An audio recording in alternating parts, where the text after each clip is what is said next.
নমস্কার, story officially চ্যানেলে আপনাদের প্রত্যেককে স্বাগত।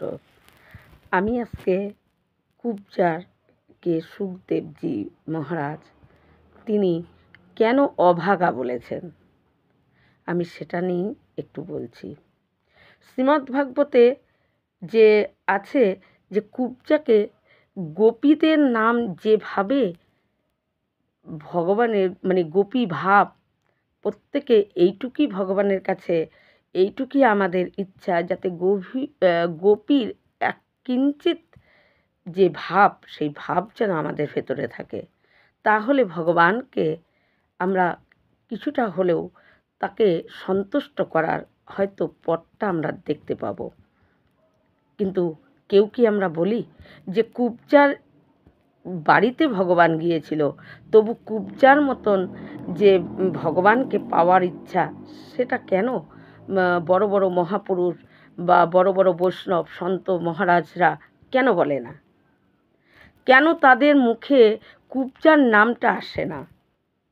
কারণ যখন নাকি মথুরায় অক্রুরজি কৃষ্ণ বলরামকে বৃন্দাবনে আনতে যায়, বৃন্দাবন থেকে মথুরায় কংসকে মারবে বলে, কংস যে যজ্ঞের আয়োজন করেছিল ধনুর্যজ্ঞ, সেই যজ্ঞে আনার জন্য কংস অক্রুরকে পাঠিয়েছিল। অক্রুর ছিল পরম ভক্ত এবং অক্রুর কিন্তু জানতো, কিন্তু কিছু করার ছিল না, কংসের আজ্ঞা তার পালন করতে হতো। আর সেই জন্যই অক্রুরকেই কংস পাঠিয়েছিল যে অক্রুর যদি যায় তাহলে কৃষ্ণ বলরাম আসবে।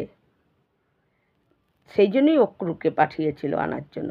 সেই অক্রুরজি যখন কৃষ্ণ বলরামকে মথুরায় নিয়ে আসে এবং সেখানে আসা পত্র ধোপি, যে তার কংসের যে জামাকাপড় কাচত, সেখান থেকে ধোপির থেকে জামাকাপড় নিয়ে ভগবান সেগুলো পোশাক বানিয়েছে। এগুলো তারপরে ফুল বাগানের মালিকে উদ্ধার করেছে, তার থেকে ফুল নিয়ে সেই মালা বানিয়ে তারা গলায় পরেছে। কিন্তু যখন যাচ্ছিল তখন দেখে কুবজা হলো কংসের জন্য চন্দন বাটত, তার কাজ ছিল এটাই, চন্দন বাটার কাজ, কংসের ওখানে কাজ করত। কিন্তু কুবজা যখন কংসের জন্য চন্দন নিয়ে যাচ্ছিল তখন কৃষ্ণের তার প্রতি দৃষ্টি পড়ে, যে একদম কুবজা হয়ে হাঁটে এবং সোজা না শরীর। তখন বলে যে তুমি চন্দন নিয়ে কোথায় যাচ্ছ? বলে আমি প্রতিদিন চন্দন ঘষি, এটাই হলো আমার কাজ কংসর জন্য, কংস কপালে লাগাবে এবং কংসর জন্য চন্দন বেটে নিয়ে যাই। বলে আমাদেরকে একটা টিপ দিবে? তাই কুবজা ভগবান শ্রীকৃষ্ণকে বলরামকে এদেরকে চন্দনের টিপ দিয়ে দেয়। টিপ দেওয়ার পর ভগবান কুবজার শরীর সৌন্দর্য, একদম কুচ্ছিত ছিল, তাকে সৌন্দর্য করে দেয়। তার দুটো পায়ের বুড়ো আঙ্গুলে ভগবানের দুটো পা এর বৃদ্ধা আঙ্গুলে চাপ দিয়ে এবং তার ঘাট ধরে উঁচু করে, আর সে সোজা হয়ে যায় এবং তার সুন্দর শরীর হয়ে যায়। কিন্তু ভগবানকে দেখে কুবজা তখন সেই সময় বলেছিল তার বাড়িতে যাওয়ার জন্য। কিন্তু কৃষ্ণ তখন বলেছিল এখন তো আমি যেতে পারবো না, আমি এখন যে কাজ করতে এসেছি আমি সেই কাজটাই করব আগে, তারপরে আমি কথা দিচ্ছি আমি যাব। এই বলে যখন ওই কংসকে বধ করার জন্য কংসের ওখানে ঢোকে এবং এক কংসকে বধ করে যে দেবকী বসুদেবকে কারাগার থেকে উদ্ধার করার পর বেশ কিছুদিন যাওয়ার পর ভগবান শ্রীকৃষ্ণ যেহেতু তিনি কথা দিয়েছেন, তিনি তো আর কথা রাখবেন না, তেমন তো সে ভগবান না। তাই ভগবান একদিন উদ্ধব তার প্রিয় মিত্র ছিল এবং বৃহস্পতির শিষ্য ছিল উদ্ধব, সর্বজ্ঞান সম্পূর্ণ। বৃহস্পতির শিষ্য হলো উদ্ধব, জ্ঞান সম্পূর্ণ জ্ঞান। তাই উদ্ধব হলো ভগবানের মিত্র ছিল। উদ্ধবকে নিয়ে বলে যে চলো কুবজাকে কথা দিয়েছিলাম কুবজার বাড়িতে যাই আজকে। তাই উদ্ধবকে যখন সঙ্গে নিয়ে কুবজার বাড়িতে যায়, এদিকে জবের থেকে কথা দিয়েছে যে আমি আসবো তোমার বাড়িতে, কুবজা প্রতিদিন তার ঘর বাড়ি সাজিয়ে রাখে। খাট সুন্দর ফুল দিয়ে সাজায়, নিজে সুন্দর করে ফুল দিয়ে সাজে এবং আসন পেতে নানা রকম রঙের ফুল এনে সেগুলোকে সুন্দর করে ফুলের দ্বারায় সাজিয়ে চন্দন সব কিছু সুগন্ধি নানা রকম সব কিছু সাজিয়ে রাখে। কবে আসবে? প্রতিদিনই এরকম করে কুবজা সাজায়, ভগবানের জন্য অপেক্ষা করে, কারণ কথা দিয়েছে একদিন আসবে, কিন্তু কোন দিন আসবে সে নির্দিষ্ট দিনটা জানে না। তাই প্রতিদিনই সে নিজেও সাজে, ঘরও সাজায়। এই করতে করতে ভগবান একদিন উদ্ধবকে এনে কুবজার দরজা খুলে দেখে ভগবান কৃষ্ণ দাঁড়িয়ে আছে। কুবজা অমনি তার সারা শরীর কেঁপে উঠে ভগবানকে দেখে। কি করবে বুঝতে না পেরে তাড়াতাড়ি করে আসনে বসায় এবং উদ্ধবের জন্য একটা আসন পারে, কিন্তু উদ্ধব আসনে বসে না। উদ্ধব একজন জ্ঞানী, যে নাকি উদ্ধব তো ভগবান শ্রীকৃষ্ণকে সবসময় সে চিনত, কারণ তিনি জ্ঞানী। তিনি জানতেন জগৎ নিয়ন্তা জগদীশ্বর ভগবান শ্রীকৃষ্ণই তিনিই হলেন স্বয়ং শ্রীকৃষ্ণ। তাই উদ্ধব তার সামনে আসনে বসার এটা অপরাধ। যেরকম গুরুর যদি আসনে বসে থাকে, তাহলে শিষ্যের উচিত গুরুকে প্রণাম করে যতই তার পাশে আসন দেখ, যতই তার সামনে আসন দেখ, আসন গ্রহণ করা উচিত না। আসনকে সম্মানের সাথে প্রণাম করে নিচে বসা উচিত। এটা হলো যে কোনো গুরুজন যদি তার পাশে আসন দেয় বসার জন্য, তাহলে সেই আসনকে প্রণাম করে তার নিচে বসা উচিত। এটাই হলো ধর্ম, এটাই কর্তব্য। জ্ঞানী ব্যক্তি যে তার সামনে তার বরাবর আসনে বসাটা উচিত না। তাই উদ্ধব আসনকে প্রণাম করে, যেহেতু কৃষ্ণ আসনে গিয়ে বসে, এবং উদ্ধব আসনকে প্রণাম করে নিচে বসে। কিন্তু কুবজা উদ্ধব সঙ্গে আছে বলে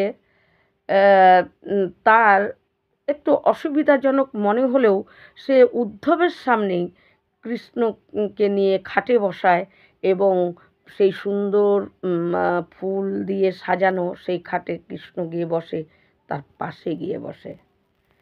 কৃষ্ণ বলে যে সংকোচ করো না, ঠিক আছে বসো। বসে এবং আস্তে করে তার গলা ধরে এবং কৃষ্ণকে বলে, উদ্ধবকে চলে যেতে বলো, তুমি কটা দিন এখানে থাকো। আসলে ভগবান শ্রীকৃষ্ণ তখন যখন ভগবানের গলা ধরে, তখন ভগবান উদ্ধবের দিকে তাকিয়ে থাকে, উদ্ধবের দিকে তাকিয়ে একটু হাসতে থাকে। কারণ কুবজা ভগবান শ্রীকৃষ্ণ জগৎ নিয়ন্ত্রণ ভগবান শ্রীকৃষ্ণ জগদীশ্বর, তিনি তার সামনে যখন গেছে তখনও তার দৃষ্টিতে তাকে চিনতে পারেনি। তার ভিতরে প্রেম ছিল না, কাম ভাব ছিল। একজন সুপুরুষ, সুন্দর দেখতে পুরুষ, এই ভাব ছিল কুবজার ভেতরে, যে তাকে যদি কিছুদিন রাখতে পারি তাহলে আমি কিছুদিন তার থেকে সুখ ভোগ করব। এই ভাব ছিল যে তাকে যে গোপীদের মতন প্রেম। গোপীরা কি চাইতো? গোপীরা খালি চাইতো যে ভগবানের কাছ থেকে শুধু আর শুধুমাত্র তার সেবাটা তারা চাইতো, আমরা যেন তাকে সেবা করতে পারি। আর ভগবানের প্রতি তাদের ছিল প্রেম। ভগবানের শরীর রূপ কোনো দিকে তাদের দৃষ্টি ছিল না, প্রেমই তারা করত খালি ভগবানকে। কিন্তু কুবজার ভেতরে শরীরটার প্রাধান্য ছিল, প্রেম ছিল না ভেতরে। কিন্তু ভগবান শ্রীকৃষ্ণ তিনি বলেন, যে আমার শরীর দেখে মুগ্ধ হয়ে আমাকে চায়, আমি তাকে কোনো দিনই একটা যেরকম গোপীদের সঙ্গে ভগবান একজন প্রতিরূপে তাদের সঙ্গে যখন ব্যবহার করত, সেইভাবে চলতো, তাদেরকে আনন্দ দান করত গোপীদেরকে। কিন্তু গোপীরা তারা প্রেম, ভগবানের প্রতি প্রেম ছিল তাদের, কিন্তু কুবজার ভেতরে কোনো প্রেম ছিল না, প্রেম ছিল না, খালি চাহিদা ছিল। একটা সুন্দর সুপুরুষ সেই সেই রূপে ভগবানকে কৃষ্ণকে দেখত, তা কৃষ্ণকে দেখেছিল। তাই কৃষ্ণকে তার কিছুক্ষণের জন্য কয়েক দিনের জন্য রাখার ইচ্ছা হলেও ভগবান কৃষ্ণ কিন্তু উদ্ধবের দিকে তাকিয়ে হাসে এবং কুব্জাকে বলে হ্যাঁ হ্যাঁ ঠিক আছে। কিন্তু সুখদেবজি এখানে পরীক্ষিতকে বলে যে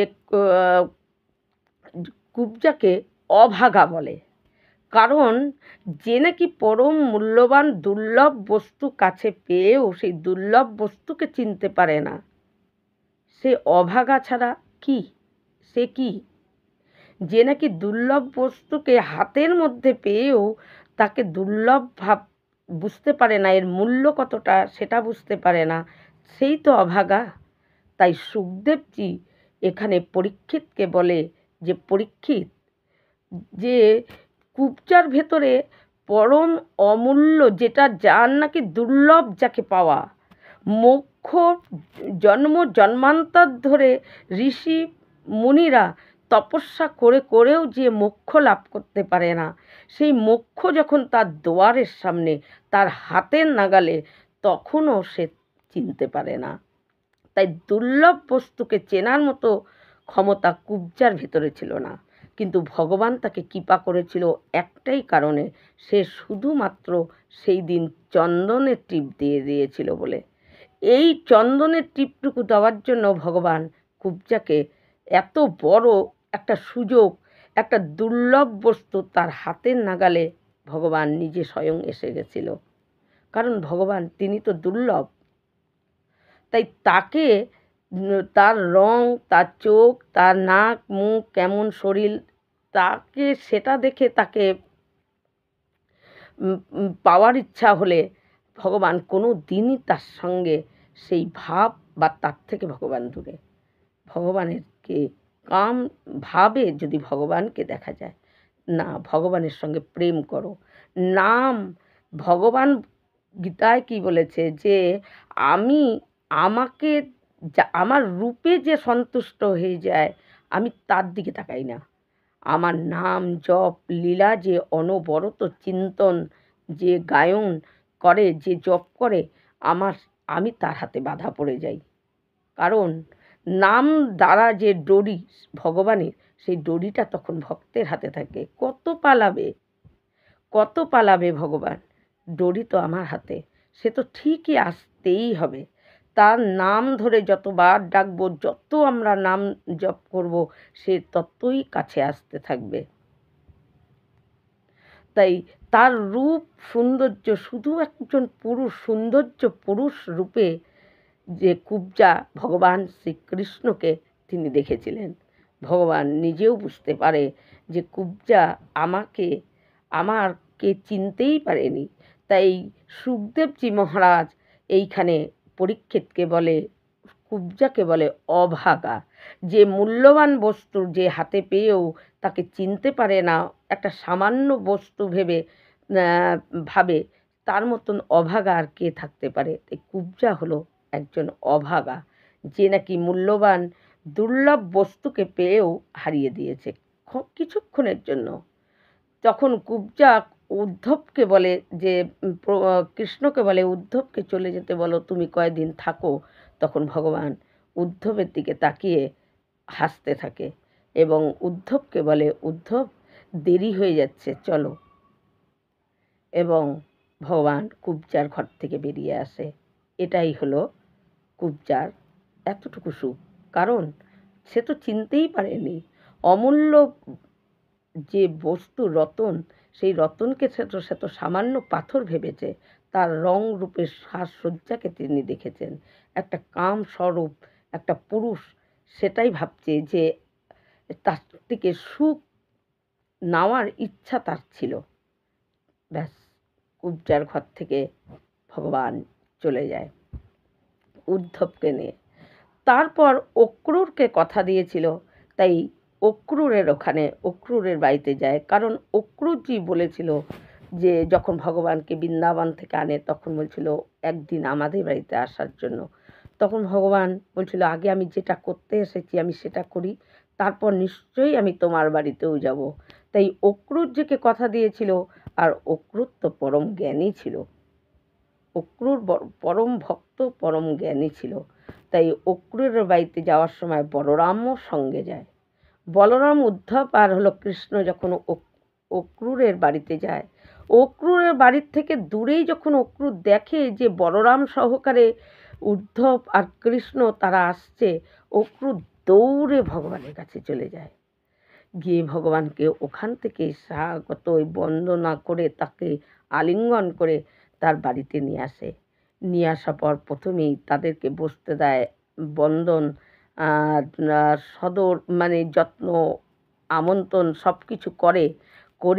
উদ্ধব বলে, হে কৃষ্ণকে বলে যে আমি জানি যার চরণ থেকে গঙ্গা ত্রিভুবনকে পবিত্র করছে, সেই চরণ আজকে আমার কত সৌভাগ্য যে সেই চরণ আজকে আমার বাড়িতে।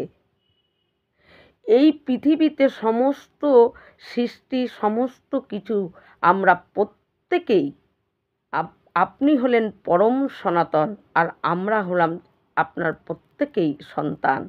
তাই পিতা যদি সনাতন হয়, তাই গোটা ভূমণ্ডলই তো সনাতন।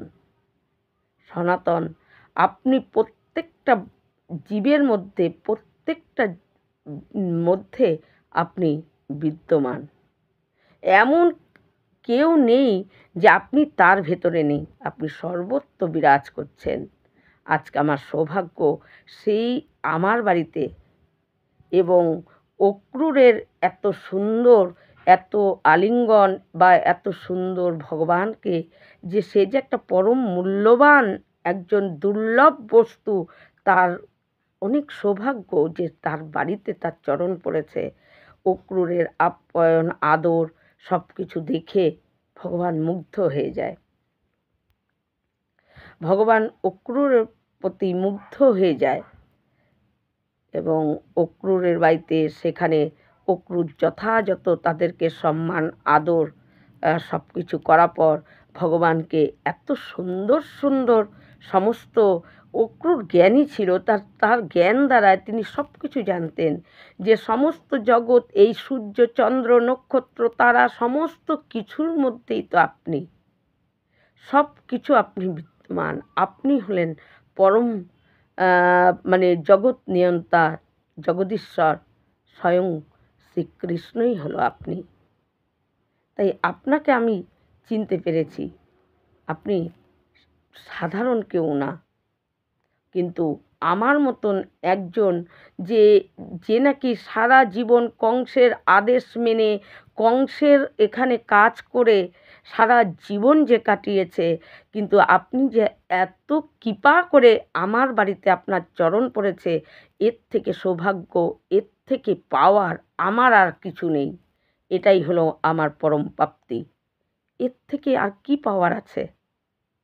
অক্রুরের এত সুন্দর কথা শুনে ভগবান অক্রুরের প্রতি মুগ্ধ হয়ে যায় এবং বলরামের বিষয়েও নানা রকম অক্রুর তিনি কথা বলেন এবং সবাইকে আদর আপ্যায়ন করে।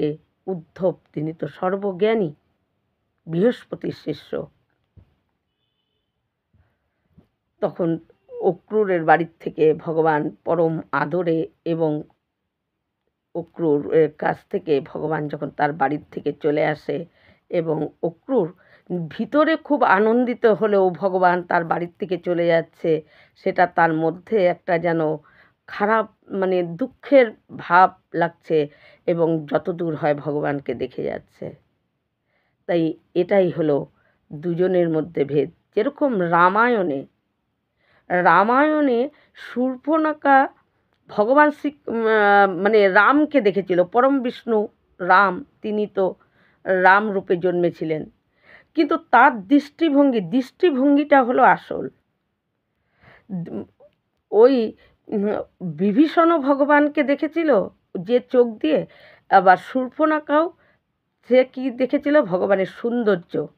ভগবান রামকে সে কিছুই চেনেনি যে তিনি রাম, পরম ব্রহ্ম, তারকেশ্বর, স্বয়ং ভগবান। তিনি কিচ্ছু না বুঝে, কিচ্ছু না, খালি রামের সৌন্দর্য দেখে এবং কাম ইচ্ছায় তাকে, তার দৃষ্টিভঙ্গি তাই ছিল।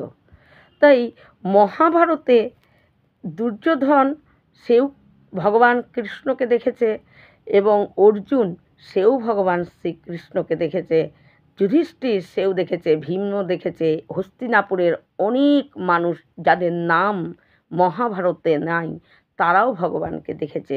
হস্তিনাপুরে তো খালি ওই পঞ্চপাণ্ডব আর কৌরবেরাই থাকতো না, আরও তো সমস্ত মানুষ থাকতো।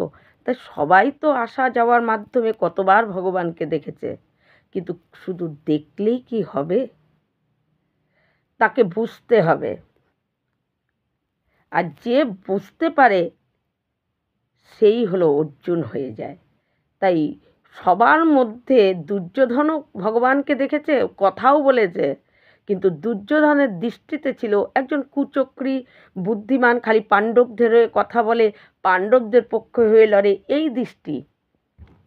আর ও যেটা যুধিষ্ঠির, ধর্মরাজ যুধিষ্ঠিরও ভগবানকে যেভাবে চিনতে পারেনি তার প্রমাণ মহাভারতে যখন কুরুক্ষেত্রের যুদ্ধ শেষ হয়, তখন হস্তিনাপুরের রাজা যখন ধর্মরাজ যুধিষ্ঠির হয়, যুধিষ্ঠির এতজন মারা গেছে, এত পাপ আমি করেছি, এই নিয়ে রাজমটুক পরে যুধিষ্ঠির ভগবান কৃষ্ণ যার সামনে দাঁড়িয়ে আমার অনেক পাপ হয়ে গেছে এই নিয়ে কাঁদতে বসে। তখন ভগবান শ্রীকৃষ্ণ বুঝতে পারে যে যুধিষ্ঠির এখনও আমাকে সম্পূর্ণ চিনতে পারেনি। একমাত্র চিনতে পেরেছিল কে? অর্জুন। একমাত্র চিনতে পেরেছিল ভগবানকে অর্জুন। তাই শুধু সামনে ভগবান আসবে, কবে ভগবানের দেখা পাবো এটা বড় কথা না, তাকে চেনাটা বড় কথা। সে যে অমূল্য দুর্লভ একটা বস্তু, সেটাকে চিনতে হবে। সেটাকে না পাই সেটা পরের ব্যাপার, সে দেখা দেবে কি না দিবে সেটা তার ব্যাপার, কিন্তু তার নাম রূপী ডোরিকে হাতে শক্ত করে বেঁধে রাখো, দেখো সে তোমার কাছে আসতে বাধ্য। এটাই হলো আসল। এই রকম ভিডিও পাওয়ার জন্য আমার চ্যানেলটিকে সাবস্ক্রাইব করবেন। নমস্কার।